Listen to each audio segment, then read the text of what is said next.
बिस्मिल्लाहिर्रहमानिर्रहीम।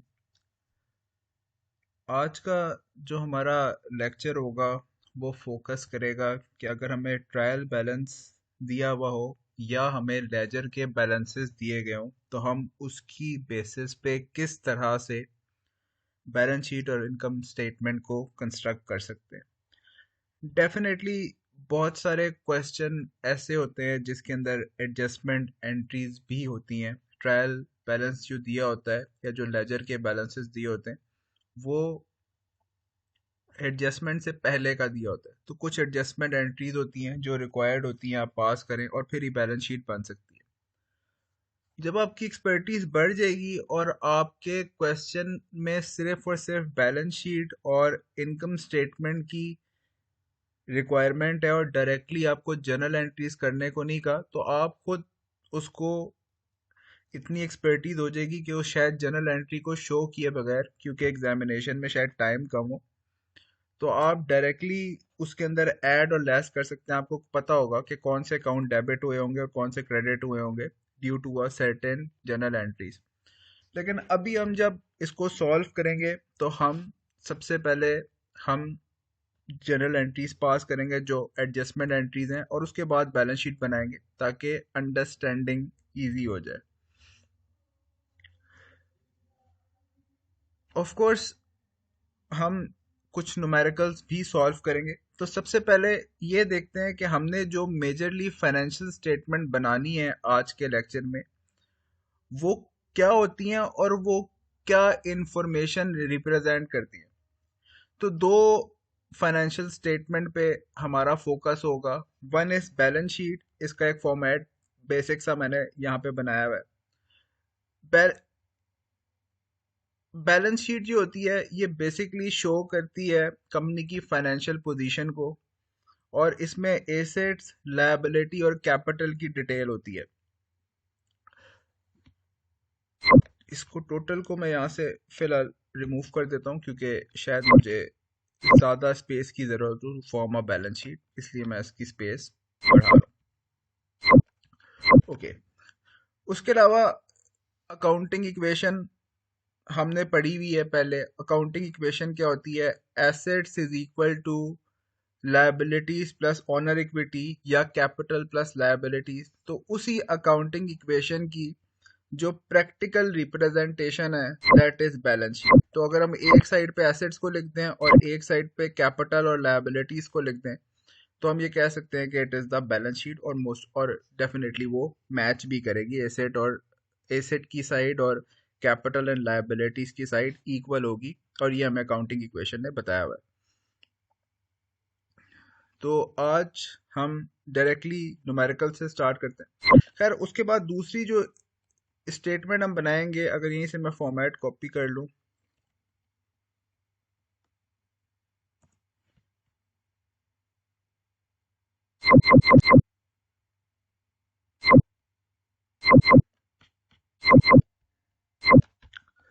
ओके, हम income statement की बात कर रहे थे। इनकम स्टेटमेंट का नॉर्मली जो फॉर्मेट होता है वो उसी तरह होता है। सबसे पहले इसको प्रॉफिट एंड लॉस अकाउंट भी बोलते हैं और इनकम स्टेटमेंट भी बोलते हैं। आपके जो क्वेश्चन हम करेंगे आई थिंक उसके अंदर इसको प्रॉफिट एंड लॉस अकाउंट कहा गया है रिक्वायरमेंट्स में, तो हम वही नाम यूज करेंगे जो क्वेश्चन में चाहिए।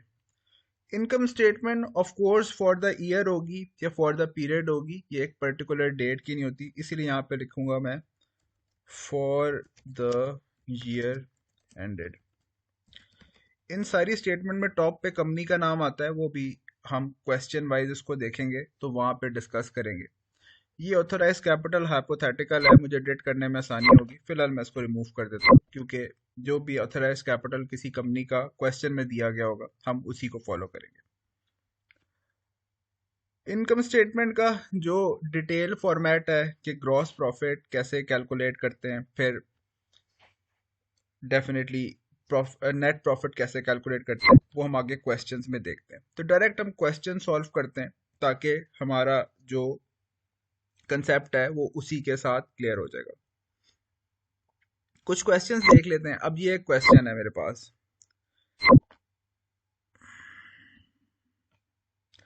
जी, इस क्वेश्चन में एक कंपनी का डेटा दिया हुआ है। Hamza industry limited was registered with a nominal capital of 10 million divided into 100,000 1 million divided into 100,000 share of 10 each. ये याद रखिएगा कि अगर वो इस कैपिटल के साथ रजिस्टर हुआ हुआ है ना, तो ये इसका ऑथोराइज्ड कैपिटल है, क्योंकि जो रजिस्ट्रेशन के वक्त लिमिट एलोकेट होती है उसी को हम ऑथोराइज्ड कैपिटल बोलते हैं। इसका इशूड या पेड अप कैपिटल नहीं है, बल्कि ये इसका ऑथोराइज्ड कैपिटल है। उसके बाद उसका एक लेजर का बैलेंसेस दिया हुआ है, और ये किस पीरियड का दिया हुआ है? Prepare trading profit and loss account and balance sheet as on, और ये डेटा कुछ दिया हुआ है। ये उसके लेजर्स का डेटा है, और उसके बाद कुछ एडजस्टमेंट भी दी गई है। रिक्वायरमेंट हमें पहले पता चल गई है। Trading and profit and loss account, basically जब हम ट्रेडिंग ऑर्गेनाइजेशन के लिए प्रॉफिट एंड लॉस बनाते हैं तो उससे पहले उसी में उसकी कॉस्ट ऑफ गुड सोल्ड भी कैलकुलेट करते। उस अकाउंट को trading and profit and loss account बोल देते हैं। बैलेंस शीट, जैसे कि हमने डिस्कस किया कि एसेट, लायबिलिटी और कैपिटल की जो डिटेल प्रोवाइड करेगी वो बैलेंस शीट प्रोवाइड करेगी।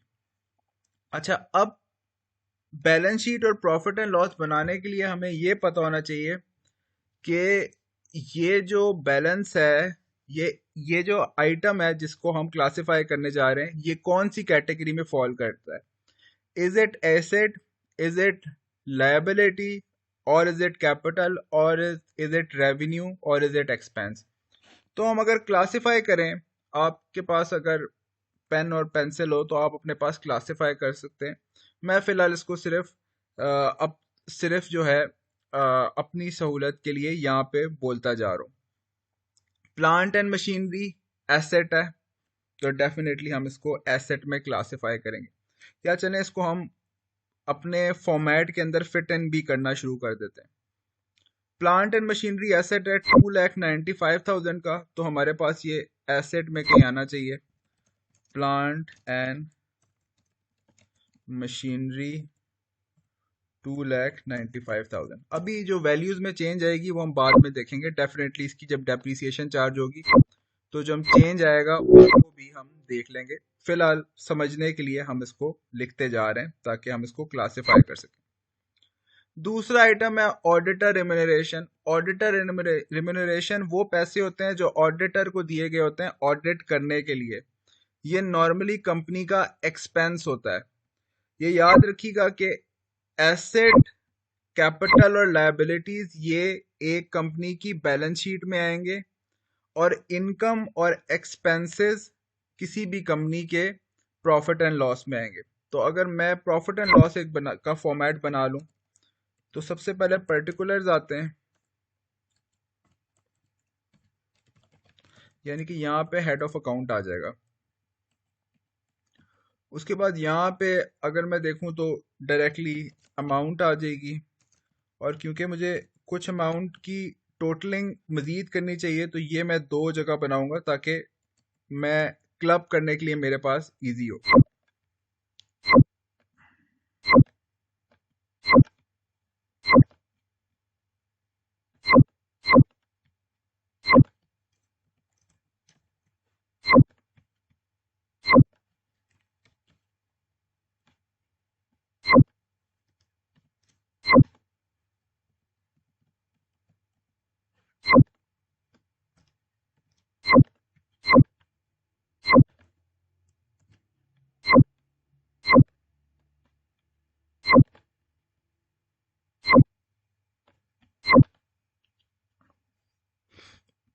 ओके, पहला आइटम था। अच्छा, अगर मैं फॉर्मेट बनाऊं तो बेसिकली फॉर्मेट क्या होता है? इनकम स्टेटमेंट का भी हम फॉर्मेट बना लेते हैं ताकि आसानी हो जाए क्लासिफाई करने में। इनकम स्टेटमेंट में सबसे पहले सेल्स आती है। सेल्स में से cost of goods sold minus हो रही होती है, यानी अगर मैं इसके साथ लेस लिख दूं तो इजी हो जाएगा।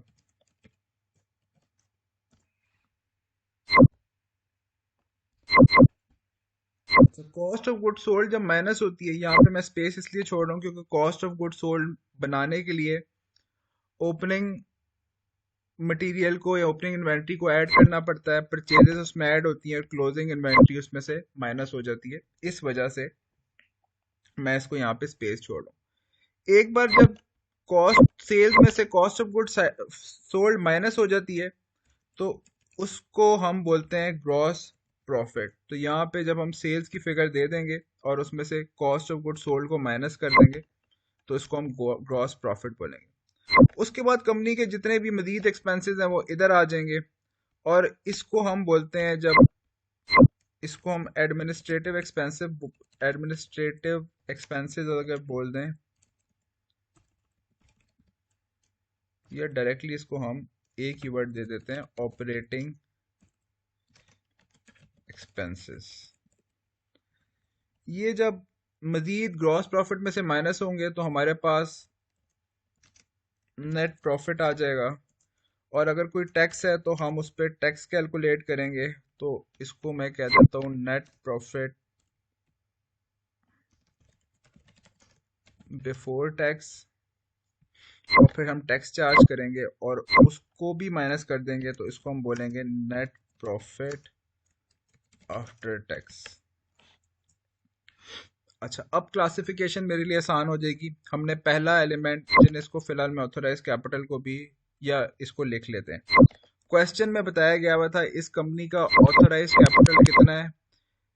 1 मिलियन का है, जो कि 1 लाख शेयर 10 रुपए के एक शेयर है, 1 लाख शेयर है और टोटल ऑथोराइज कैपिटल बनता है 1 लाख शेयर है, 10 रुपए का एक शेयर है और टोटल ऑथोराइज कैपिटल बनता है इंटू 10। ठीक है, और हमने कहा कि ये सिर्फ एक डिस्क्लोजर रिक्वायरमेंट होती है और ये कहीं भी ऐड नहीं हो रहा होता, तो इसको हम डिपिक्ट करने के लिए यहाँ पे इस तरह शो कर देते हैं। इसको बोल्ड में इसलिए लिखा है क्योंकि ऐड नहीं हो रहा होगा। ओके, अब हम जितने भी ट्रायल बैलेंस में आइटम्स हैं उसको क्लासिफाई करना शुरू करते हैं। हमने कहा कि ऑडिटर रेम्यूनरेशन जो है वो एक्सपेंस होता है। कि ऑडिटर रेम्यूनरेशन क्या है कि कंपनी ने अगर कोई ऑडिटर को पेमेंट की है ऑडिट करने की तो डेफिनेटली उनकी एक एक्सपेंस है। तो ऑडिटर रेम्यूनरेशन को मैं एक्सपेंस कंसिडर करूंगा और उसको मैं इसलिए दरमियान में लिख रहा हूँ ताकि हम अपनी अरेंजमेंट बाद में खुद कर सकें। ऑडिटर रेम्यूनरेशन की अमाउंट है 12,500।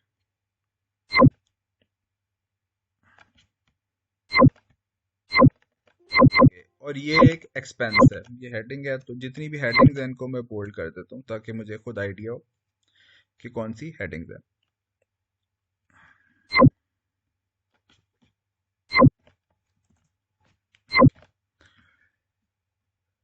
ओके, अब हम नेक्स्ट पे जाते हैं। ऑडिटर रेम्यूनरेशन को भी क्लासिफाई कर दिया। हमने कहा कि परचेजेस कौन सा आइटम है, ये इनकम स्टेटमेंट में होता है। और इनकम स्टेटमेंट में कैसे होता है, ये जो सीजीएस का हमने वर्ड लिखा है, सीजीएस प्रैक्टिकली बोलते हैं ओपनिंग इन्वेंट्री।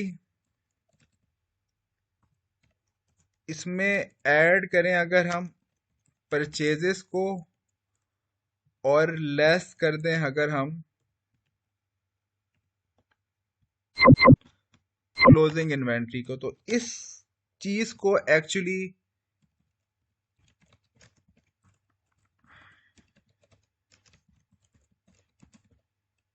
हम कॉस्ट ऑफ गुड्स सोल्ड बोलते हैं।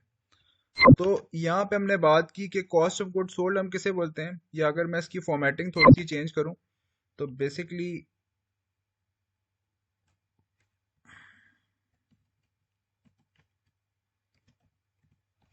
इसको मैं थोड़ा सा नीचे ले आता हूँ।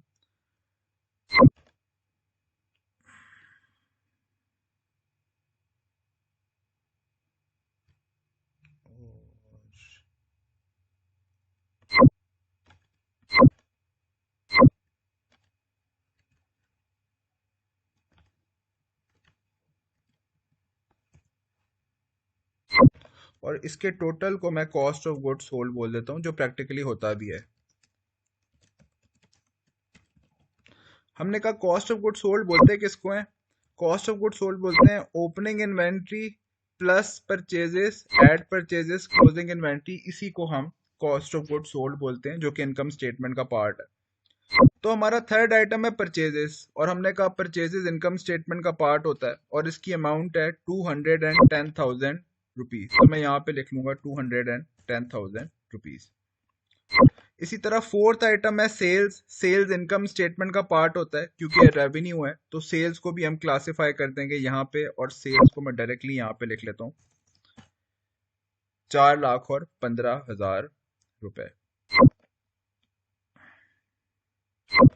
इंश्योरेंस, जाहिर बात है कि अगर कंपनी ने इंश्योरेंस कराई है तो उसको इंश्योरेंस के पैसे देने पड़ते हैं, तो ये कंपनी के लिए एक्सपेंस है, और ये कॉस्ट ऑफ गुड सोल्ड वाला एक्सपेंस नहीं है, बल्कि ऑपरेटिंग एक्सपेंस है। तो इसको हम ऑपरेटिंग एक्सपेंस में क्लासिफाई कर लेते हैं।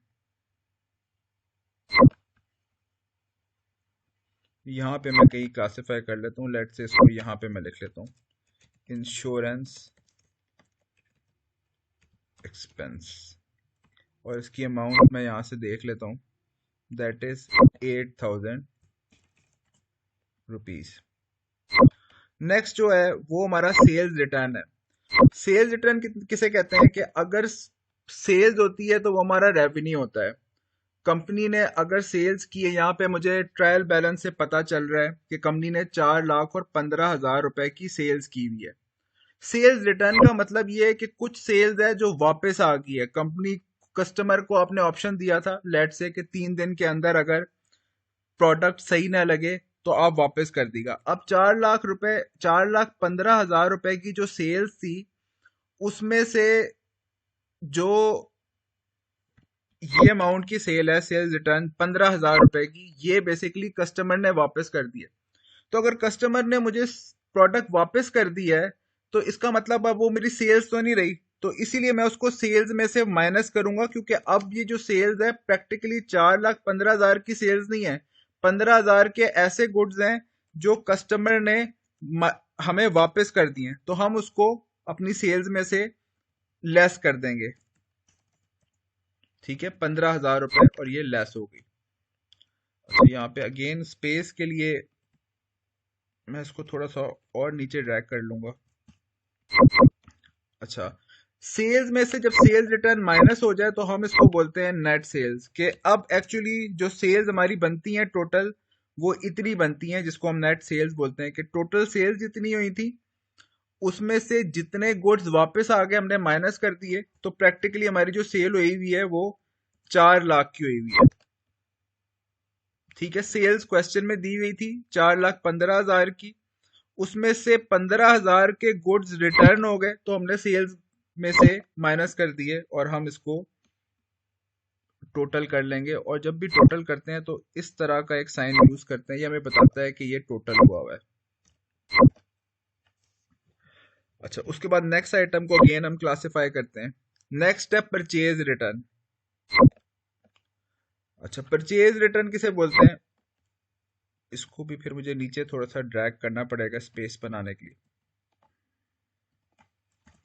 परचेज रिटर्न किसे बोलते हैं, अगर परचेजेस यहाँ पे ऐड हो रही हैं, तो परचेज ये जो हमने जितनी चीजें परचेज की उसमें से हमें इस बार वेंडर ने, या जिससे हमने बाय किया, जो सेलर था, उसने ये कहा कि अगर कोई गुड्स आपने वापस करने हैं तो आप वापस कर देगा। तो अगर हमने कुछ परचेज किया था और उसमें से सर्टेन गुड्स को वापस कर दिए, तो अब वो परचेज तो नहीं रही, तो हम इसमें से लेस करेंगे।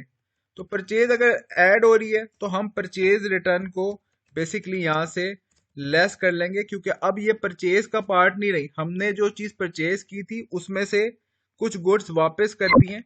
परचेज आगे जैसे आएगी सीक्वेंस में हम उसको वहां पे ऐड कर लेंगे। फिलहाल सॉरी, परचेज 2,10,000 रुपए की, जो शायद मैं मिस कर गया था, तो परचेज यहाँ पहले लिख लेते हैं। ये क्लोजिंग इन्वेंट्री नहीं है, मेरी गलती है, ये परचेज की फिगर है 2,10,000 रुपए, और हम ये कह रहे हैं कि इसमें से कुछ ऐसे गुड्स हैं जिसकी अमाउंट है 10,000 रुपए, जो कि हमने वापस कर दिए, तो अब हमारी परचेज का पार्ट नहीं रहे, बल्कि वो हमने रिटर्न कर दिए, तो बेसिकली वो हमने परचेज से माइनस कर दिए।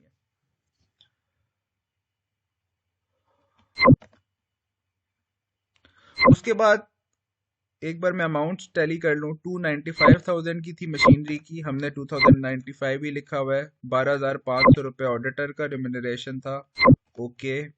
परचेजेस 2,10,000 की थी, सेल्स 4,15,000 रुपये की थी, इंश्योरेंस 8,000 की है, सेल्स रिटर्न 15,000 का है और इंश्योरेंस 8,000 की है, और परचेज रिटर्न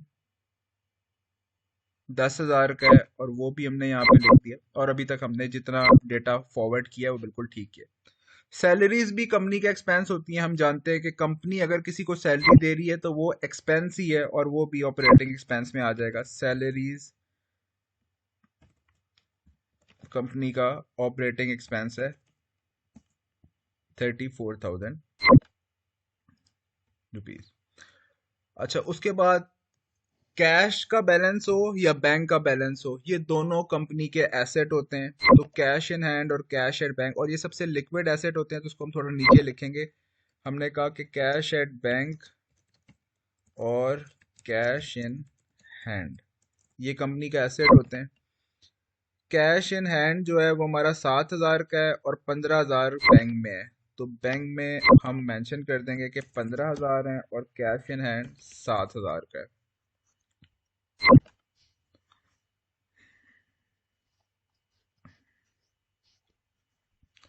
उसके बाद फर्नीचर है।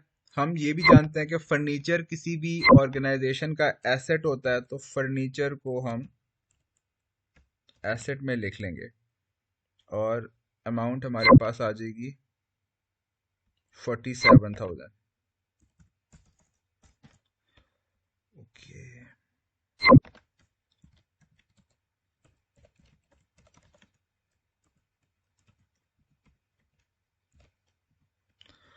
ओके।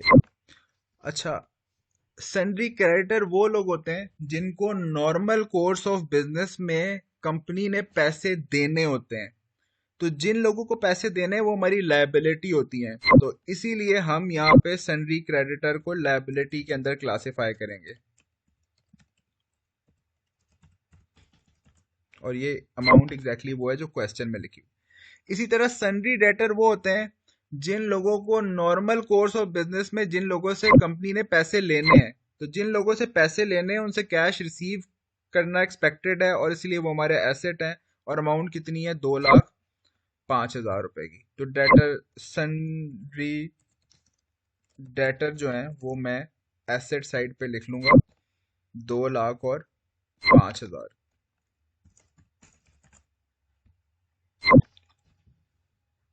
अच्छा, उसके बाद मैन्युफैक्चरिंग वेजेस, हमने कहा वेजेस हो या सैलरी हो वो सारी कंपनी के एक्सपेंस होते हैं। तो वेजेस मैं यहाँ पे लिख लूंगा, इसको मैन्युफैक्चरिंग वेजेस ही कह लेते हैं जो क्वेश्चन में नाम लिखा हुआ है। और ये हमारा एक्सपेंस है और ये 45,000 का है। बल्कि इसको हम क्लासिफाई करेंगे, सॉरी, सीजीएस के अंदर, कि हम ये कह रहे हैं कि वेजेस क्योंकि मैन्युफैक्चरिंग से रिलेटेड हैं तो हम मैन्युफैक्चरिंग वेजेस को क्लासिफाई करते हैं कॉस्ट ऑफ गुड्स सोल्ड में। ठीक है, तो इसीलिए हम इसमें ऐड कर देंगे मैन्युफैक्चरिंग वेजेस। इसकी मैं जस्टिफिकेशन भी देता हूँ। आपने कॉस्ट अकाउंटिंग में पढ़ा होगा कि जो भी goods, cost of goods sold में हर वो एक्सपेंस आता है जो गुड्स को मैन्युफैक्चर करने के लिए इनकर हुआ है। तो जो मैन्युफैक्चरिंग वेजेस होती हैं ये उन वर्कर्स की होती हैं जो मैन्युफैक्चरिंग कर रहे हैं, तो इसीलिए कॉस्ट ऑफ गुड्स सोल्ड का पार्ट बनती है। जो सैलरीज होती है ये उन लोगों की है जो मैन्युफैक्चरिंग नहीं कर रहे, इसीलिए इसको हम ऑपरेटिंग एक्सपेंस में क्लासिफाई करते हैं। तो अगर वेजेस मैन्युफैक्चरिंग नेचर की है तो इसको कॉस्ट ऑफ गुड्स सोल्ड में आना चाहिए। जिस तरह परचेजेस ऐड होती हैं इसी तरह कॉस्ट ऑफ किसी भी गुड की कॉस्ट के 3 एलिमेंट्स होते हैं। डायरेक्ट मटेरियल, तो इन्वेंट्री की परचेज हो और क्लोजिंग माइनस हो, ये सारा मटेरियल का पार्ट बनता है। इसी तरह डायरेक्ट वेजेस और एफओएच। तो यहाँ पे अभी तक हमें मैन्युफैक्चरिंग जो ओवरहेड है उसके बारे में नहीं बताया गया, तो अभी हमने सिंपल यहाँ पे मैन्युफैक्चरिंग वेजेस को लिख दिया है। उसके बाद प्रिंटिंग एंड स्टेशनरी, जाहिर बात है प्रिंटिंग एंड स्टेशनरी एक्सपेंस है कंपनी का और मैन्युफैक्चरिंग से रिलेटेड नहीं है, ये कोई राइटिंग वगैरह से रिलेटेड रखता है, इसीलिए हम इसको ऑपरेटिंग एक्सपेंस में क्लासिफाई करेंगे।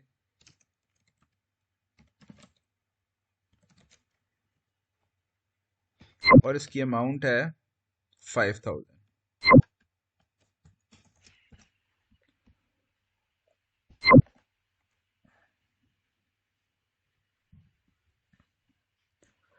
अच्छा, स्टॉक फिर दिया हुआ है, स्टॉक इन्वेंट्री को ही बोलते हैं, और ये कौन सी तारीख का दिया है? 1 जनवरी 2010। बाकी डेटा कब का है?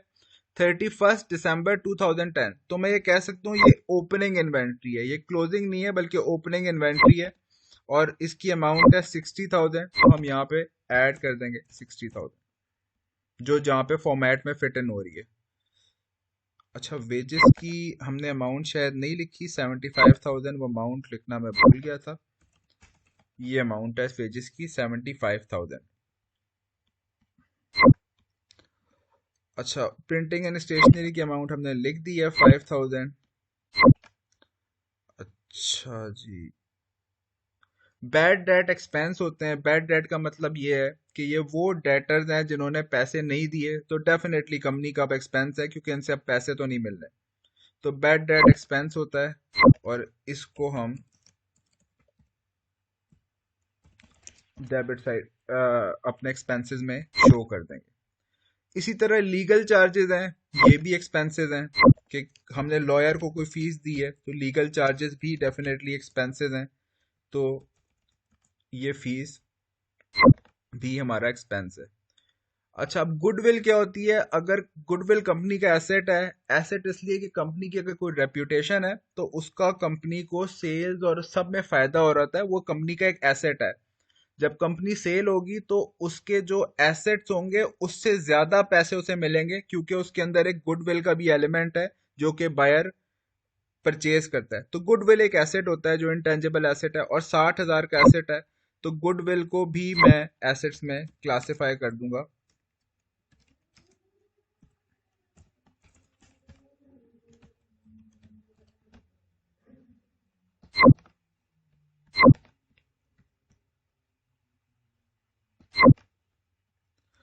अच्छा, फ्री होल्ड प्रॉपर्टी, हमें पता है प्रॉपर्टी कोई भी हो वो भी हमारा एसेट होता है। कंपनी ने कोई प्रॉपर्टी ओन की हुई है तो वो उसका एसेट है, और इसको भी हम एसेट में क्लासिफाई कर देंगे।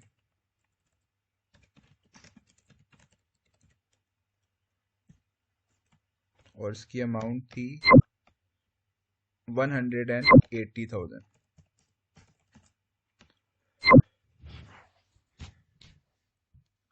उसके बाद शेयर कैपिटल है। शेयर कैपिटल के बारे में नाम से वाज़ेह है कि शेयर कैपिटल किसी भी कंपनी की इक्विटी या कैपिटल ही होता है, तो शेयर कैपिटल को हम कैपिटल वाली साइड पे शो कर देंगे, और इसकी अमाउंट हमें बताई गई है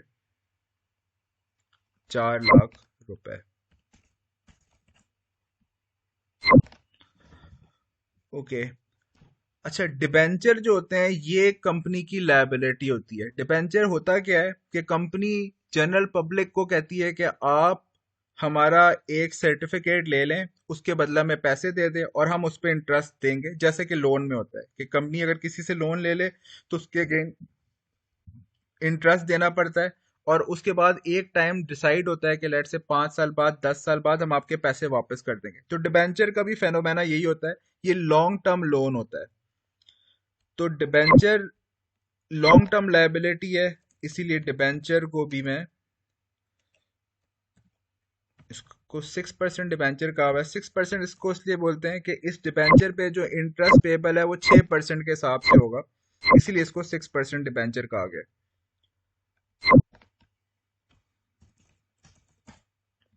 2 लाख।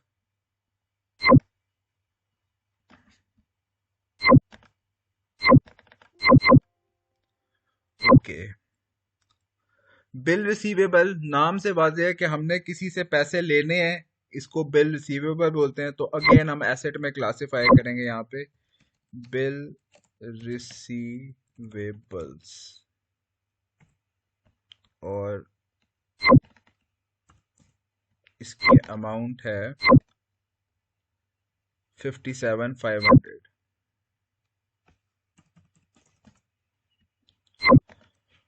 अच्छा, उसके बाद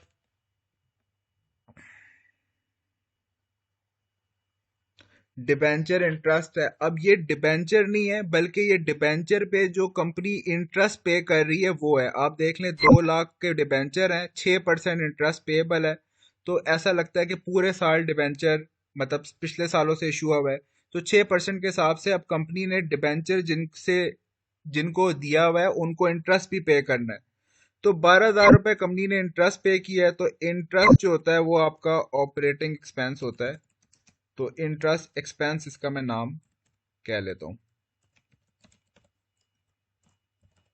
और 12,000 कहाँ से है? हमारे लेजर के अंदर, वो सॉरी, ट्रायल बैलेंस तो नहीं है, लेजर के बैलेंसेस दिए हुए, उससे हमने फिगर उठाई है।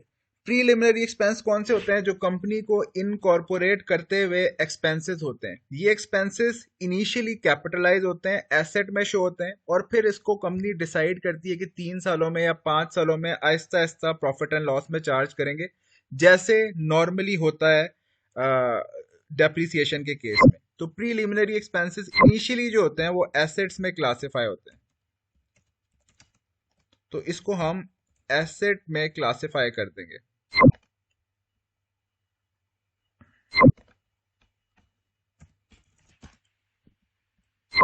अच्छा, अब हमारी सारे जितने भी हेड ऑफ अकाउंट थे उसकी हमने क्लासिफिकेशन देख ली। ये प्रॉफिट एंड लॉस क्या है? ये पिछले सालों का जो कम्युलेटिव प्रॉफिट है ये वो है। तो इसको प्रॉफिट एंड लॉस का बैलेंस कहते हैं आप, या इसको अक्यूमुलेटेड प्रॉफिट कहते हैं, या रिटेन अर्निंग कहते हैं। ये नॉर्मली कैपिटल के अंदर शो होता है, तो मैं इसको रिटेन अर्निंग ही कह देता हूँ।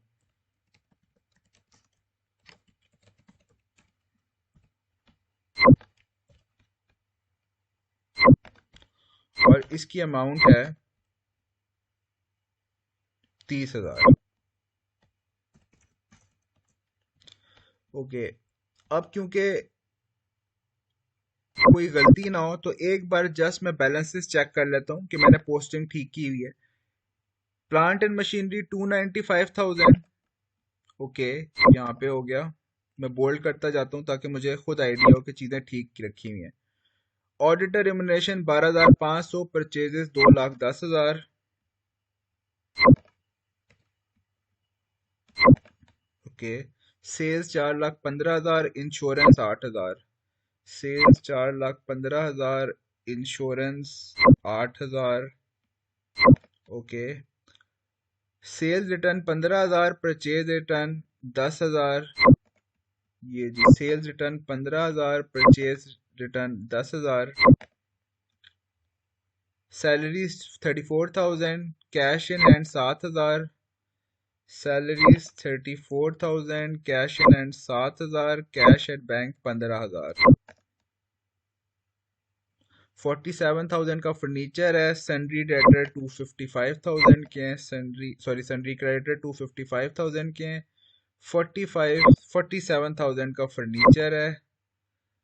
2,05,000 के सन्ड्री डेटर है। मैन्युफैक्चरिंग एक्सपेंस जो है 75,000 का है।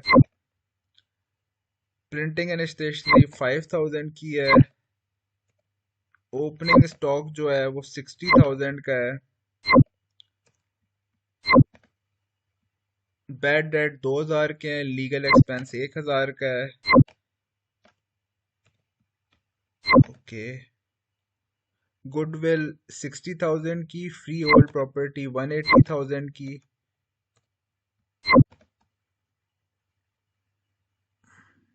कैपिटल, शेयर कैपिटल जो है 400,000 का। डिबेंचर 200,000 के।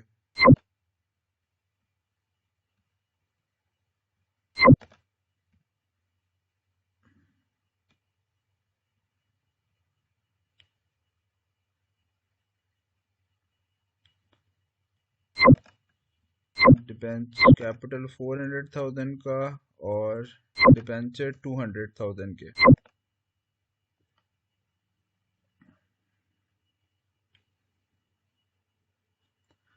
और इसी तरह आगे बिल रिसीवेबल 57,500 का।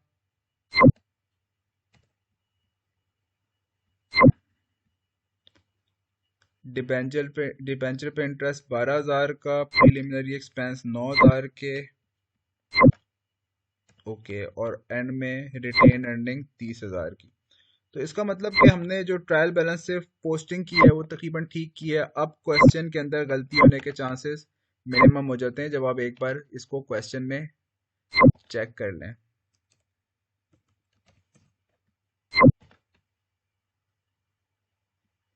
इसको अनबोल्ड कर देते हैं क्योंकि हमने वेरीफाई कर लिया है।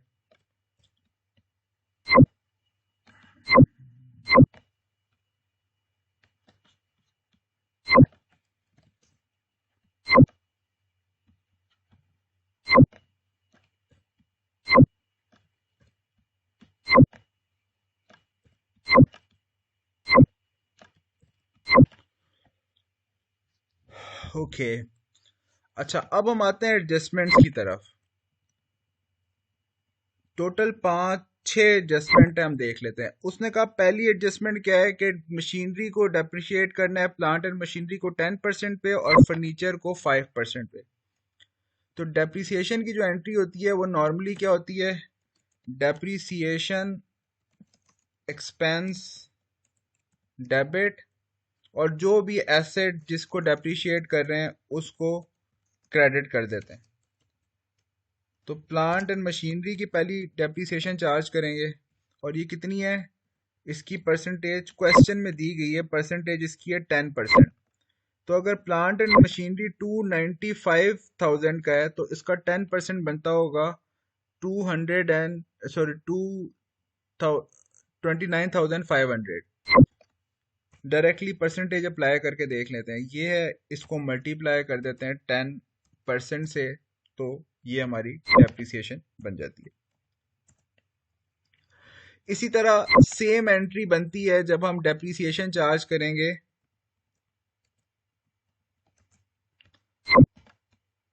फर्नीचर की, लेकिन इस केस में जो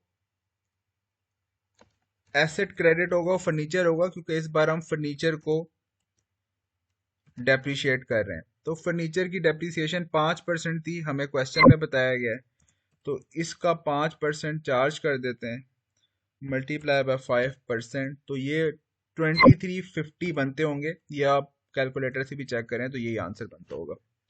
तो पहली एडजस्टमेंट हमने पास कर दी है। दूसरी क्या कहा है उसने, कि उसने कहा ये जो कंपनी स्टार्ट करने के लिए जो एक्सपेंसेस किए थे, मैंने आपसे कहा था ये आहिस्ता आहिस्ता चार्ज होते हैं, क्योंकि ये एक ही बार बर्डन नहीं डाला जाता। नॉर्मली जो स्टार्ट करने के लिए बिजनेस के लिए एक्सपेंस होते हैं उसको पहले कैपिटलाइज किया जाता है, फिर जिस तरह डेप्रिसिएट किया जाता है इसको अमोर्टाइज किया जाता है। उसने क्वेश्चन में बताया हुआ है कि इसका 1/3 जो है आपने एक्सपेंस आउट करना है, तो इसकी एंट्री ऑलमोस्ट उसी तरह होगी जिस तरह डेप्रिसिएशन की होती है। 1/3 इसका कितना बनता है, तो हम ये कहेंगे जो हम राइट ऑफ कर देंगे उसको हम बोलेंगे प्रीलिमिनरी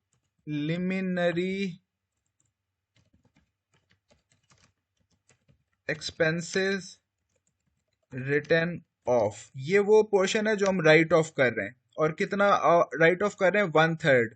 तो अगर मैं इसको मल्टीप्लाई करूं 1/3 से, 1/3 इसी तरह निकाला जाता है, तो 1/3 आंसर इज 3000। और क्रेडिट किसे करूंगा, उसी अकाउंट को जिसको मैं निकाल रहा हूँ, इस वाले अकाउंट को। ये रिटर्न ऑफ मैंने एक नया अकाउंट बनाया है, तो जिस अकाउंट को देख लें डेप्रीसिएशन में क्या होता है, उस अकाउंट को क्रेडिट करते हैं जिसकी डेप्रीसिएशन चार्ज कर रहे होते हैं। इसी तरह अगर एक्सपेंस आउट कर रहे हैं इसको, तो इसके उस अकाउंट को क्रेडिट करेंगे जिससे पैसे निकाल रहे हैं। तो प्रीलिमिनरी एक्सपेंस का अकाउंट था ओरिजिनल, जिसको हमने राइट ऑफ किया, और 3000 रुपए हमने कैलकुलेट किया, 1/3 इसकी यही बनती है।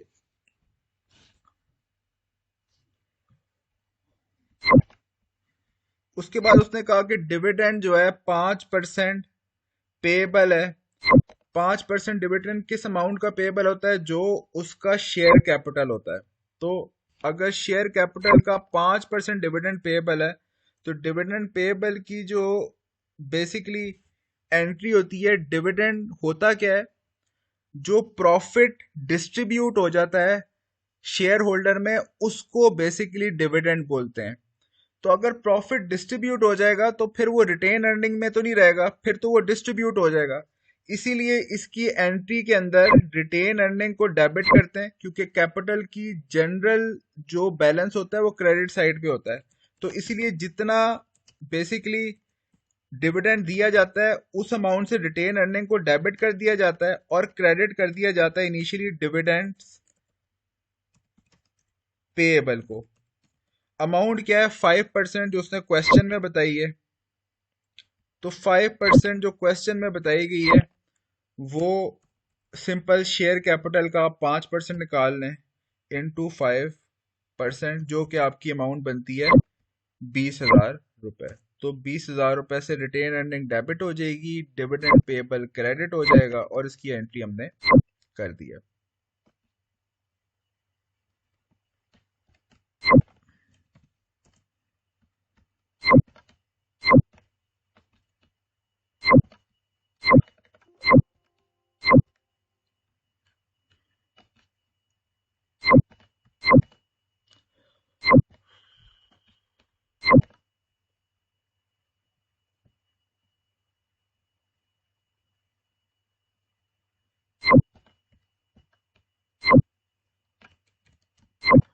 ओके, अच्छा, इस एंट्री को हम इग्नोर करते हैं क्योंकि जनरल रिजर्व का क्वेश्चन हमारे कोर्स के लिए इंपॉर्टेंट नहीं है। वैसे इसको सिंपली आपने क्या करना है कि प्रॉफिट, चलो इसको एंट्री कर ही लेते हैं। आपको उसने कहा हुआ है कि जो आप, अब आपने क्या करना है कि 8,000 को जनरल रिजर्व में ट्रांसफर कर देना है। तो नॉर्मली जो चीजें जनरल रिजर्व में ट्रांसफर होती हैं, रिजर्व में किसी भी ट्रांसफर होती हैं, वो भी रिटेन अर्निंग से ही ट्रांसफर होती हैं। तो रिटेन अर्निंग का बैलेंस क्रेडिट होता है। इसको कम करने के लिए क्या करना है? 8,000 से कम कर देंगे इसको और ट्रांसफर किधर करेंगे? जनरल रिजर्व में। और ये जनरल रिजर्व जो है ये भी कैपिटल की अकाउंट है क्योंकि हमने उधर से ही क्रिएट किया हुआ है। तो सिंपल हमने जो चीज रिटेन अर्निंग में पड़ी हुई थी उसको उठा के ट्रांसफर कर देना है जनरल रिजर्व में। और ये सिर्फ इसलिए किया है क्योंकि क्वेश्चन की रिक्वायरमेंट थी। इस रिजर्व से मे भी कि उन्होंने फ्यूचर में कोई पेमेंट करनी हो कंपनी ने, या कोई लायबिलिटी को मीट करना हो, या कोई कंटीजेंट लायबिलिटी हो, तो इसीलिए ऐसी एडजस्टमेंट को कहा गया है। तो हम इसकी भी एडजस्टमेंट पास कर देते हैं।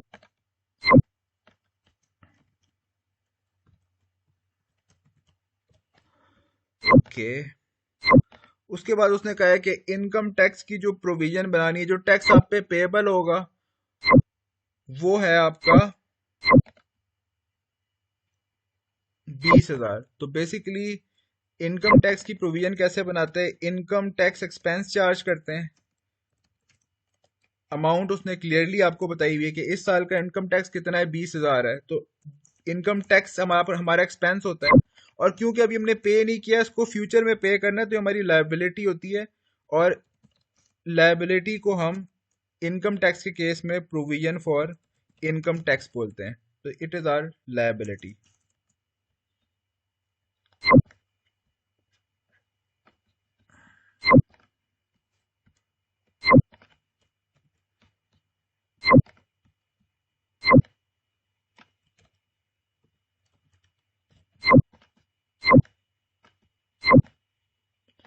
और आखिरी जनरल एंट्री हम पास करते हैं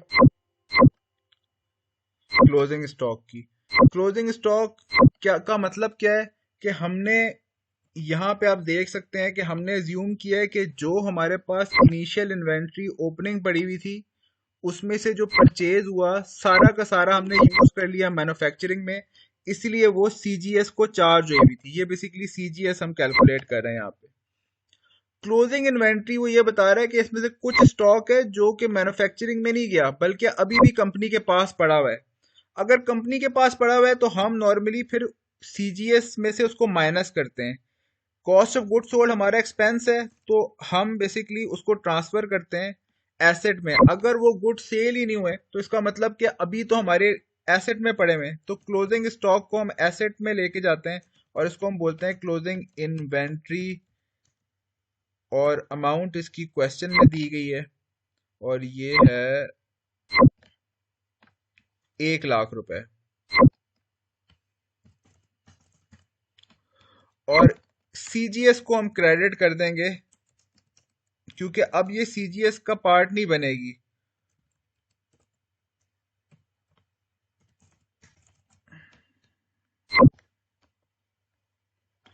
तो ये वो एंट्रीज थी जो एडजस्टमेंट की हैं। अब जो जो हेड इफेक्ट हो रहा है उसका सिंपल हमने बैलेंस चेंज करना है। अच्छा, अब आप देख सकते हैं टोटल इसको एक एक करके पोस्ट करते हैं। मैं इसको कलर करता जाऊंगा ताकि ये पता चल जाए कौन कौन सी एडजस्टमेंट होगी है।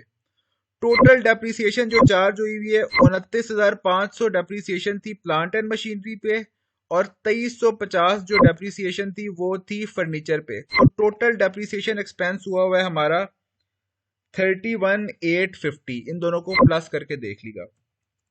तो यहाँ डेप्रिसिएशन हमारा एक्सपेंस होता है, यहाँ पे मैं एक्सपेंसेस में एक हेड बना लूंगा डेप्रिसिएशन एक्सपेंस। और ये कहाँ से है? जो हमने एडजस्टमेंट चार्ज की। कौन कौन सी एडजस्टमेंट चार्ज की? एक, प्लांट एंड मशीनरी पे 29,500 थे और फर्नीचर पे 2350 थे, तो टोटल मिला के 31,850 हो गए। अच्छा, अब देखिएगा ये सारी एडजस्टमेंट के जो हमने बैलेंस, मतलब जो एडजस्टमेंट एंट्री है सारी की सारी हमें अपने रिस्पेक्टिव अकाउंट में पोस्ट करनी है। ये दोनों हम पोस्ट कर चुके हैं। इसी तरह देखें, प्लांट एंड मशीनरी का बैलेंस था 2,95,000 रुपए। 29,000 रुपए डेप्रीशिएट हो गया, तो इसका मतलब अब इसकी वैल्यू कम हो गई है, तो इसकी वैल्यू भी 29,500 रुपए से हमने कम करनी है। तो ये हमने इसमें से 29,500 रुपए माइनस कर दिए। एक मिनट रुकिए। अच्छा, ओके, 29,500 रुपए इसमें से हमने माइनस कर दिए,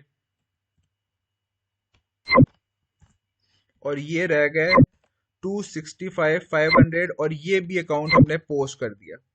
इसी तरह फर्नीचर भी 2350 रुपए डेप्रीशिएट हो गया था, तो इसकी अमाउंट भी अब 47,000 नहीं रही, बल्कि 47,000 में से 2350 हम माइनस कर देंगे।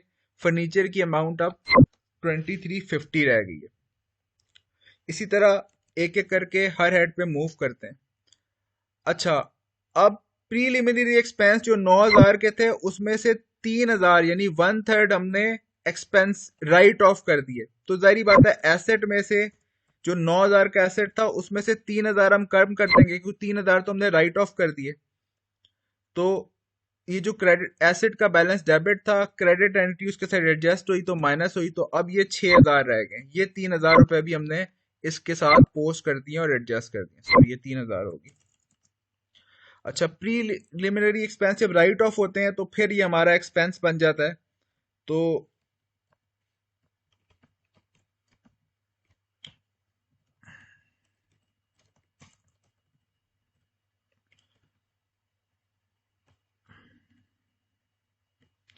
जी, प्रीलिमिनरी एक्सपेंस जब राइट ऑफ होते हैं तो ये हमारा एक्सपेंस बन जाता है प्रीलिमिनरी एक्सपेंस। और ये कितने राइट ऑफ किए हमने? 3,000, जो कि हमने इस एंट्री से राइट ऑफ किए थे। इसको भी हाईलाइट कर देते हैं कि हमने पोस्ट कर दिए। उसके बाद हमने क्या किया कि रिटेन अर्निंग को 20,000 कम किया, क्योंकि उसमें से हमने डिविडेंड पे करने हैं। तो यहाँ पे भी डिविडेंड रिटेन अर्निंग को 20,000 कम कर देते हैं।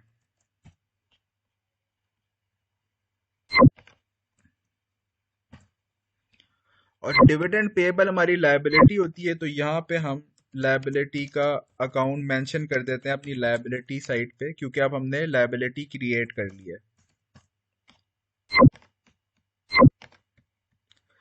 इसी तरह जनरल रिजर्व में हमने कुछ रिटेन अर्निंग से ट्रांसफर किया, और वो कितने हैं? 8,000 रुपए।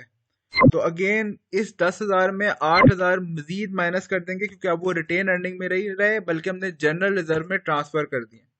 और जनरल रिजर्व, जैसा मैंने आपसे कहा कि ये भी आपका कैपिटल का ही अकाउंट होता है, तो कैपिटल के अंदर एक अकाउंट हम बना लेंगे जिसको हम जनरल रिजर्व बोलेंगे, और ये 8,000 रुपए का होगा। तो ये भी हमने पोस्ट कर दिया और ये भी पोस्ट कर दिया। उसके बाद इनकम टैक्स एक्सपेंस जो है हमने चार्ज किया, तो इनकम टैक्स एक्सपेंस हमारा एक्सपेंस होता है, और ये प्रॉफिट बिफोर टैक्स के बाद टैक्स एक्सपेंस में चार्ज होता है, और ये 20,000 रुपए है। तो इसका मतलब एक्सपेंस भी हमने यहाँ पे पोस्ट कर दिया। और क्योंकि इनकम टैक्स एक्सपेंस चार्ज किया लेकिन अभी पे नहीं किया, तो जब तक हम पे नहीं करेंगे हमारी लायबिलिटी रहेगी। तो इसीलिए जो हमारी क्रेडिट एंट्री हुई है इसके अगेंस्ट, वो प्रोविजन फॉर टैक्सेशन है, जो कि 20,000 की हमने लायबिलिटी में लिख दी। जब तक हम टैक्स पे नहीं करेंगे हमारी लायबिलिटी में रहेगी। आखिरी जो एडजस्टमेंट एंट्री थी वो ये थी, हमने कहा कि सारी जो परचेजेस थी वो मैन्युफैक्चरिंग में नहीं गई, बल्कि कुछ इन्वेंट्री है जो अभी तक बची हुई है।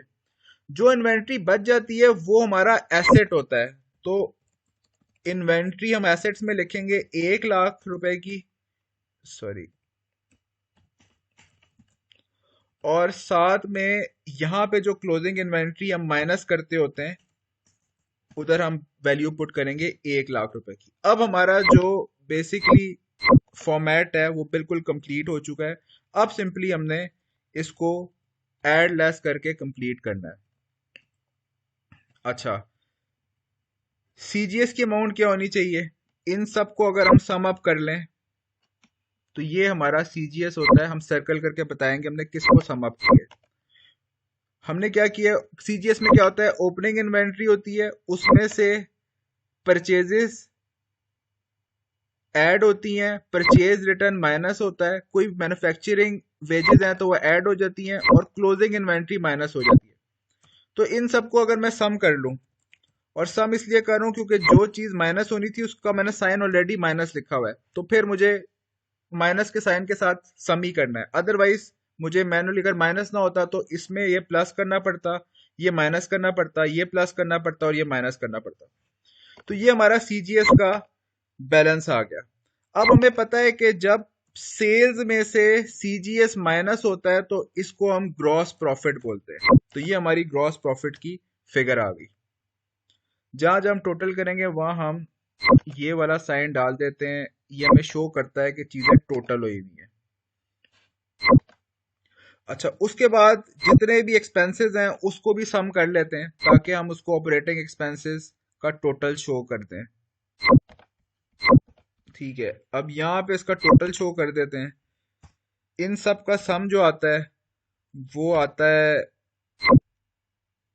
अगर आप पेपर में कर रहे हैं तो कैलकुलेटर से इन सारों का सम कर दें।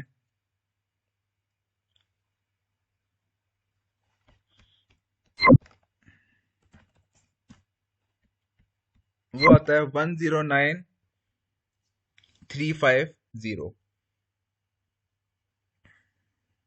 ओके।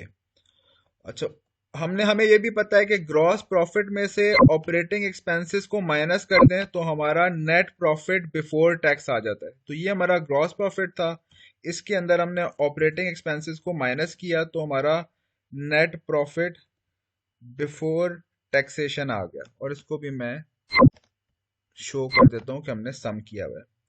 टैक्स को मैं इस जगह की बजाय इस जगह लिख लेता हूँ ताकि माइनस करने के लिए ज्यादा बेहतर डिपिक्शन हो जाए। अच्छा जी, उसके बाद जो नेट प्रॉफिट बिफोर टैक्स होता है उसमें टैक्स माइनस जब कर देते हैं तो उसको हम नेट प्रॉफिट आफ्टर टैक्सेशन बोलते हैं। तो ये हमारा नेट प्रॉफिट आफ्टर टैक्सेशन आ गया, और इसको भी हमने होल्ड करके बता दिया कि ये हमारा प्रॉफिट है। अब हमने प्रॉफिट कैलकुलेट किया, ये है 35,650, यानी 35,650 जो है वो प्रॉफिट है। अच्छा, हमने कहा ये जो प्रॉफिट होता है या अल्टीमेटली इसका मालिक कौन होता है? ऑनर होता है। और ऑनर का जो पैसा होता है वो कैपिटल में ट्रांसफर होता है, और उसी को हम रिटेन अर्निंग बोलते हैं जब तक वो ऑनर को डिविडेंड की फॉर्म में डिस्ट्रीब्यूट नहीं हो जाएगा। तो ये जो रिटेन अर्निंग का बैलेंस 2000 बचा था, इसके अंदर मैं इस साल का प्रॉफिट ऐड कर दूंगा क्योंकि अब ये रिटेन अर्निंग का पार्ट बन जाएगा। तो अब ये इसके अंदर ऐड हो जाएगा। या अगर आप पेपर पॉइंट ऑफ व्यू से डिपिक्शन देखें तो आप इसमें यहां पे नीचे मेंशन कर दें कि प्रॉफिट फॉर द ईयर। ये सिर्फ पेपर पॉइंट ऑफ व्यू से डिपिक्शन है, नॉर्मली ये रिटेन अर्निंग में ऐड ही होता है। तो आप यहां पे लिख दें कि प्रॉफिट फॉर द ईयर जो है वो हमने बैलेंस शीट में ट्रांसफर कर दिया, उसको आप लिख दें ट्रांसफर्ड। अच्छा, अब सिंपली हमने इसको सम कर लेना है और इंशाल्लाह हमारी बैलेंस शीट मैच करेगी। तो जितने भी एसेट हैं उसका हम सम कर लें, ये जितने एसेट हैं उसका सम कर लें, और जितनी भी कैपिटल और लायबिलिटीज हैं इनका सम कर लें। 1 मिलियन का डिफरेंस आ रहा है, और इसको सॉरी डिफरेंस इसलिए आ रहा है क्योंकि मैंने जब फॉर्मूला लगाया तो ऑथराइज कैपिटल भी इसमें इंक्लूड हो गया है। हमने कहा था ऑथराइज कैपिटल जो है वो टोटलिंग में इंक्लूड नहीं होता, तो हम इसको इग्नोर करेंगे तो हमारी बैलेंस शीट टैली हो जाएगी। तो this was a full fledge question on balance sheet. ठीक है कि चीज़ों को थोड़ा एहतियात से करना है, लेकिन इतना मुश्किल नहीं है अगर आप प्रैक्टिस करें। तो आप इस लेक्चर को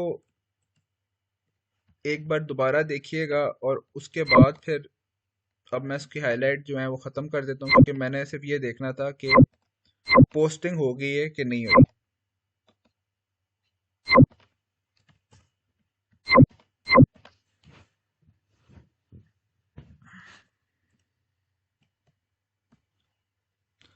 सो ये हमारी बैलेंस शीट है और ये प्रॉफिट एंड लॉस है और ये हमारी जनरल एंट्रीज हैं एडजस्टमेंट की। This was a complete answer for the purpose of examination. थोड़ा सा टाइम लगेगा, लेकिन जिस जिस तरह आप सॉल्व करते चले जाएंगे आपको खुद आइडिया हो जाएगा। ये समझाने में शायद इतना टाइम लगे, अदरवाइज जब आप खुद सॉल्व करेंगे तो आपको खुद आइडिया हो जाएगा कौन सा हेड बैलेंस शीट में जाएगा, कौन सा प्रॉफिट एंड लॉस में जाएगा, और आप इजीली प्रॉफिट एंड लॉस को कंस्ट्रक्ट कर सकते हैं।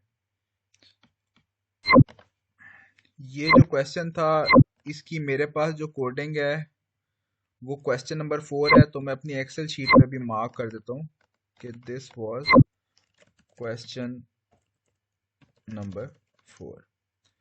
सो आई होप कि आज का लेक्चर अंडरस्टैंडेबल होगा। इसको आप दोबारा देखिएगा और ऑफ कोर्स फिर जो आपके क्वेश्चन होंगे you can ask and I will definitely response you. So आज का लेक्चर हम इसी क्वेश्चन पे लिमिट करते हैं। इंशाल्लाह नेक्स्ट लेक्चर्स में हम कुछ मजीद क्वेश्चंस करेंगे, तो अभी का लेक्चर हम इधर ही लिमिट करते हैं। Thank you so much. अल्लाह हाफिज़।